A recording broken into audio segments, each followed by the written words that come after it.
अंग्रेजों के जमाने 1934 में सेना की वर्दी पहनने वाले मानेकशॉ दूसरे विश्व युद्ध में बर्मा अभियान के दौरान जापानी हमले में घायल हो गए। पेट में गोलियां लगने के कारण उनका बचना नामुमकिन हो गया।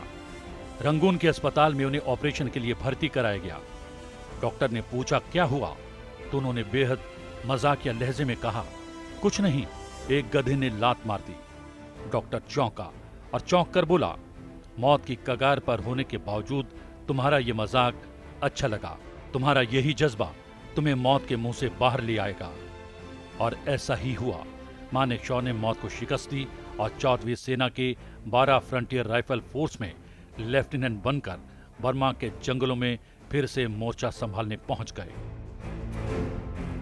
कुछ वर्षों बाद भारत आजाद हो गया और मानेकशॉ आजाद भारत के पहले फील्ड मार्शल बने। 1947-48 की कश्मीर लड़ाई में महत्वपूर्ण भूमिका निभाने के बाद नागालैंड समस्या को सुलझाने में उन्होंने अविस्मरणीय योगदान दिया, जिसके लिए उन्हें 1968 में पद्म भूषण से सम्मानित किया गया।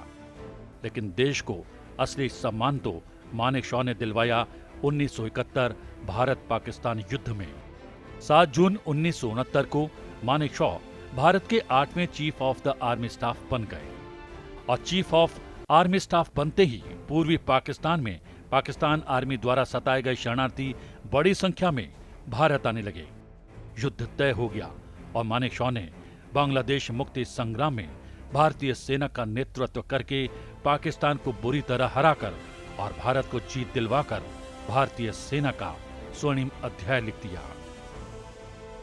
लेकिन एक समय ऐसा भी था कि मानेकशॉ ने प्रधानमंत्री इंदिरा गांधी को युद्ध करने से साफ तौर पर मना कर दिया था और इंदिरा गांधी उनसे नाराज हो गई थी। मानेकशॉ का कहना था कि बिना तैयारी के सेना ने युद्ध किया तो भारत युद्ध नहीं जीत पाएगा। मानेकशॉ ने इस्तीफे तक की पेशकश कर दी, लेकिन ऐसा नहीं हुआ। तैयारी के लिए समय दिया गया और भारत ने 1971 का वो युद्ध पाकिस्तान के 1 लाख सैनिकों को आत्मसमर्पण करवाकर जीत लिया। देश के पहले फील्ड मार्शल मानेकशॉ ने 4 दशकों तक देश की सेवा की और 15 जनवरी 1973 को वो रिटायर हो गए। लेकिन इस मलाल के साथ कि 1971 में पाकिस्तान को बुरी तरह हराने के बाद हुए शिमला समझौते में कश्मीर का मामला नहीं सुलझाया गया। अगर ऐसा होता तो पूरा कश्मीर आज भारत का होता। देश के इस रणबांकुरे मानेकशॉ के जीवन से जुड़ी ढेरों साहसिक घटनाएं हैं जो आज भी देश को प्रेरित करती हैं। इस रणबांकुरे को देश का सलाम।